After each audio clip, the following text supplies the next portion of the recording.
dari langit ini. Ini air mancurnya cuma di situ aja. Ini Stadion Wibawa Mukti nih. Ini langsung dari langit ini air terjunnya nih. Oh, cuma di situ doang. Ngeri nggak itu? Halo teman-teman PM di Taiwan, balik lagi bersama Ken di section Breaking News. Nah teman-teman, jadi Breaking News hari ini kita akan ngebahas tentang sesuatu fakta menarik nih yang menurut aku sering lihat waktu di main-main sosial media kemarin, yaitu ada viral video air terjun dari langit yang disebut dengan fenomena microburst di Bekasi. Nah ini penjelasan dari BMKG nih teman-teman, jadi disimak ya teman-teman. Nah teman-teman, jadi di beberapa hari yang lalu, yaitu tepatnya di hari Rabu tanggal 9 November 2022, ada suatu fenomena yang terjadi secara viral di sosial media ya teman-teman. Mungkin di aku aja, tapi ya kalau misalnya teman-teman lihat juga tolong tulis di komen. Yang aku sering lihat itu ada fenomena air terjun dari langit. Nah mungkin teman-teman udah lihat videonya yang kayak gimana. Ini dan fenomena ini terjadi di Stadion Wibawa Mukti Bekasi, Jawa Barat. Nah teman-teman, selain itu teman-teman, microburst ini juga terjadi karena atmosfer yang tidak stabil teman-teman. Jadi membentuk thunderstorm atau angin badai guntur, atau ya badai-badai yang ada banyak anginnya gitu teman-teman, yang berasal dari awan cumulus nimbus. Nah teman-teman, pada video tersebut terjadi mungkin sekilas ya teman-teman, tapi sangat jelas terjadi pergerakan bahwa ada seperti air terjun yang turun dari atas yang menghempaskan air yang skalanya cukup besar ke tanah teman-teman secara berulang-ulang. Nah BMKG melihat bahwa fenomena tersebut itu mirip dengan fenomena microburst. Nah jadi microburst itu apa sih sebenarnya? Jadi teman-teman, ini maaf ya aku baca, jadi biar nggak salah. Microburst itu adalah sebuah downdraft atau angin yang menghempaskan ke bawah atau gayanya ke bawah dalam skala kecil tapi sangat intens. Jadi membawa air yang hujan yang turunnya di mana-mana jadi berkumpul ke satu tempat aja itu teman-teman. Makanya bisa mirip dengan namanya yang kayak tadi air terjun dari atas langit itu teman-teman. Nah Ken, kalau misalnya ada microburst seperti itu menurut kamu bahaya nggak sih?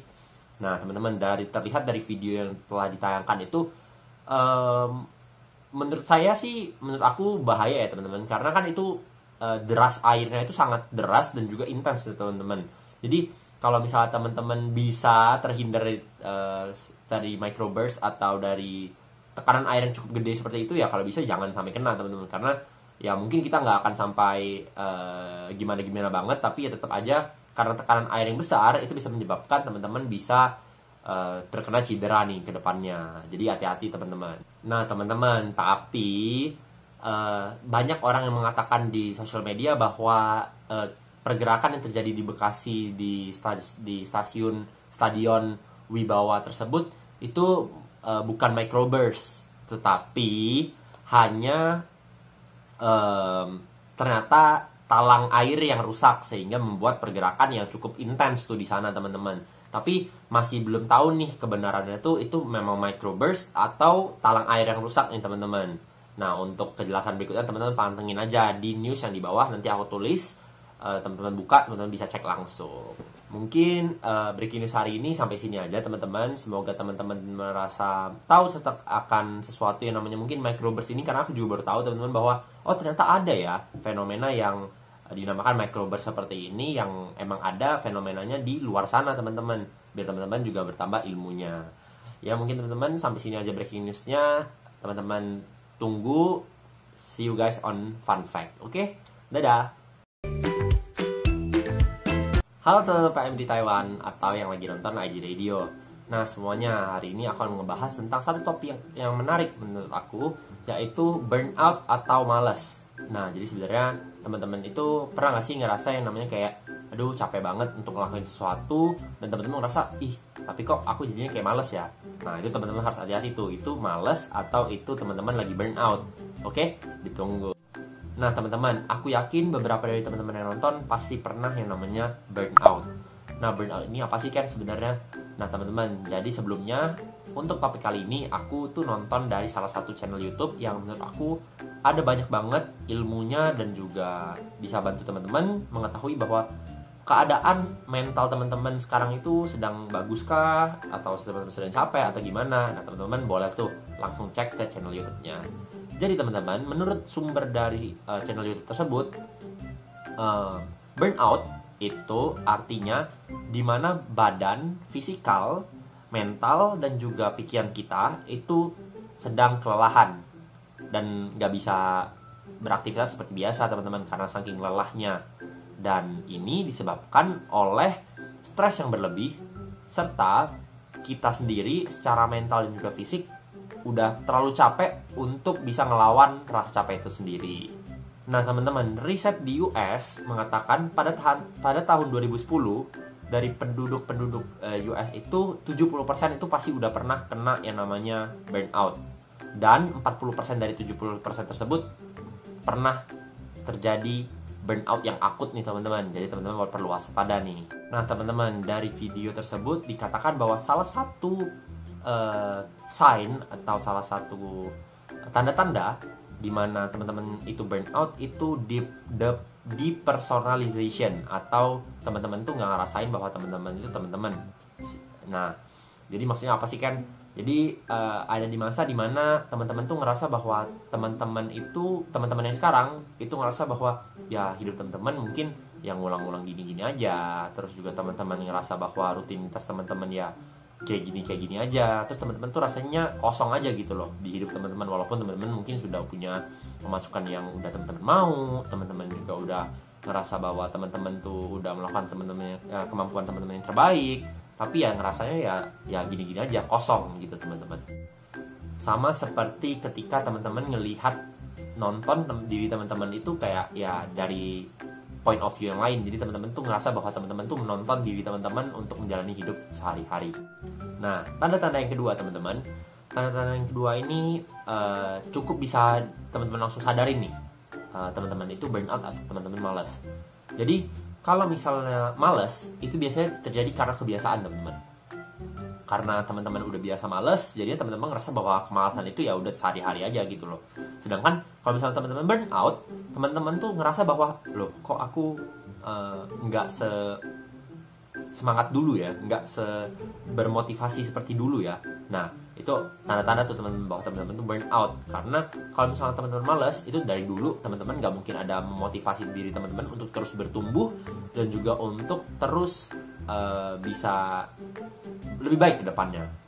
Nah teman-teman, ini tanda-tanda yang ketiga dan mungkin teman-teman bisa langsung rasain nih teman-teman.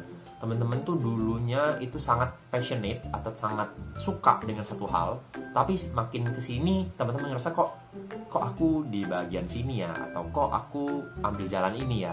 Nah itu mungkin salah satu alasan teman-teman tuh sedang burnout. Dan ya teman-teman nggak malas untuk ngomong bahwa kayaknya aku harus stop dulu dan aku harus ngerjain sesuatu yang lain. Itu nggak apa-apa teman-teman, biar teman-teman juga bisa nggak kosong gitu loh hidup teman-teman. Dan aku yakin setelah teman-teman mungkin refreshing sebentar, teman-teman tinggalkan kesibukan teman-teman yang sekarang, teman-teman nge-charge atau me-recharge energi teman-teman sendiri untuk teman-teman bisa nanti bekerja lebih kuat lagi, lebih semangat lagi, lebih passionate lagi terhadap yang teman-teman kerjakan sekarang. Itu nggak masalah untuk take satu step mundur tapi 2 langkah ke depan teman-teman.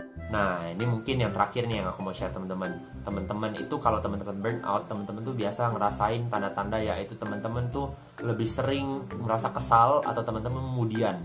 Jadi ngerasa bahwa semua yang teman-teman mungkin hal-hal kecil itu ngerasa bahwa itu hal-hal yang gede gitu loh. Karena ya teman-teman capek yang tadi secara mental, teman-teman udah capek, stres di tempat kerja. Jadi masalah-masalah kecil yang biasanya teman-teman bisa hadapin secara tenang, jadinya teman-teman ngerasa marah atau nggak bisa nahan emosinya teman-teman. Nah itu artinya teman-teman tuh bisa jadi teman-teman burnout. Nah teman-teman, jadi kalau misalnya teman-teman merasakan tanda-tanda tersebut, mungkin bisa jadi teman-teman sedang merasakan yang namanya burnout sendiri teman-teman. Dan ya itu normal buat teman-teman yang sekarang mungkin sangat menjunjung tinggi yang namanya kerja keras, pada saat muda biar nanti tuanya bisa santai-santai, bisa beristirahat, itu nggak masalah teman-teman. Ya namanya badan capek, mesin aja bisa rusak teman-teman kalau dipakai terus-menerus. Sedangkan kita makhluk hidup yang punya emosi, yang punya pikiran, yang punya tenaga, nggak bisa sekuat dari robot, ya pasti juga bisa yang namanya ya burnout itu sendiri teman-teman. Dan saran aku sih teman-teman nggak usah malu. Kalau bisa teman-teman, cara yang pertama itu yang ditawarkan adalah teman-teman pergi ke psikolog. Jadi teman-teman bisa cerita tentang perasaan teman-teman, tentang keadaan teman-teman ke orang yang lebih berpengalaman dan juga lebih tahu gimana cara handle-nya. Atau yang kedua, menurut aku teman-teman coba dulu nih, teman-teman coba stop dulu, teman-teman ambil satu step mundur, satu langkah ke belakang, dan teman-teman lihat tuh hal-hal yang teman-teman udah dapetin sampai sekarang tuh apa aja sih. Dan juga ya teman-teman nggak masalah kok untuk mungkin break di weekend atau break 1-2 hari untuk teman-teman lakuin apa yang teman-teman suka, yang teman-teman hobi teman-teman yang bisa membuat teman-teman itu ngerasa lebih hidup. Nah setelah itu baru teman-teman bisa melakukan kerjaan atau teman-teman bisa bangkit lagi tuh yang dari burnout sendiri. Dan jangan disimpan lama-lama tuh burnoutnya, nanti jadinya tambah parah. Oke teman-teman, mungkin sampai sini aja fun fact hari ini. Aku harap teman-teman bisa ngerti dan teman-teman suka. Kalau misalnya teman-teman suka, teman-teman tolong klik tombol like dan juga teman-teman tolong subscribe. Oke teman-teman, aku Ken pamit undur diri dulu. See you guys on the next video. Dadah.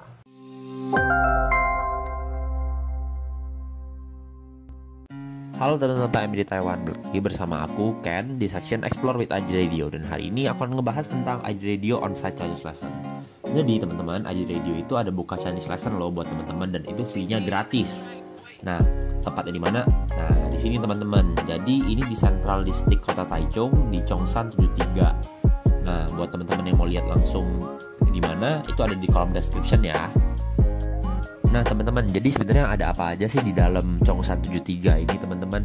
Nah jadi di dalam sini itu ada bioskop teman-teman, dan juga ada coworking space. Nah bioskopnya itu ada di lantai 2. Di waktu teman-teman naik tangga, teman-teman langsung bisa kelihatan tuh bioskopnya. Nah untuk tempat kita belajar Mandarin itu ada di lorong di sini yang di paling ujung. Nah di sini nih teman-teman kita akan belajar bahasa Mandarin. Oke teman-teman. Nah seperti yang aku udah bilang, itu ada coworking space dan juga ada bioskopnya. Ini foto-fotonya.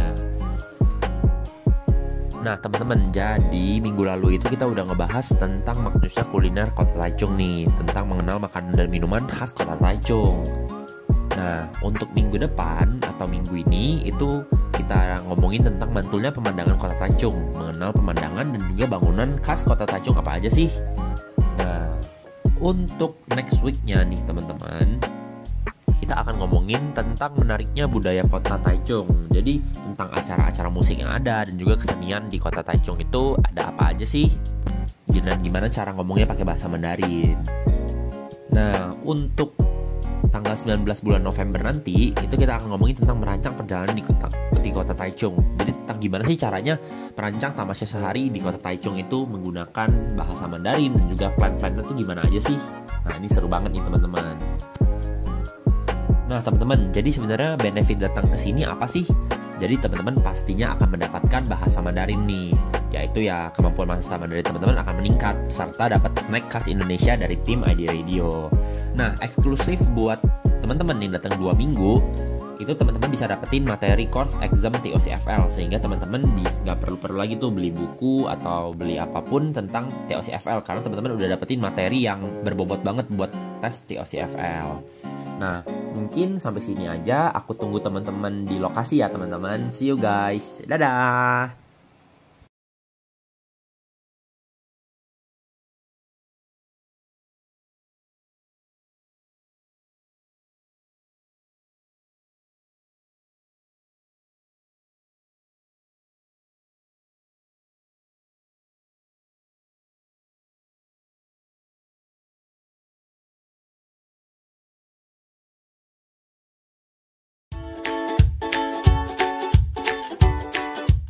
请问到桃园火车站要搭几号公车？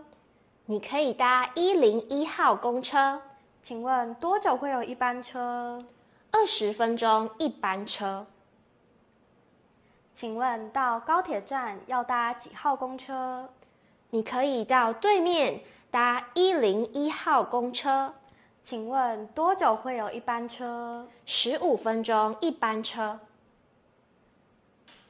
请问多久会有一班车？ Numpang tanya, bus berapa lama sekali datang? 20 menit sekali ada satu bus. 你可以到对面搭101号公车。 Kamu bisa ke seberang naik bus nomor 101.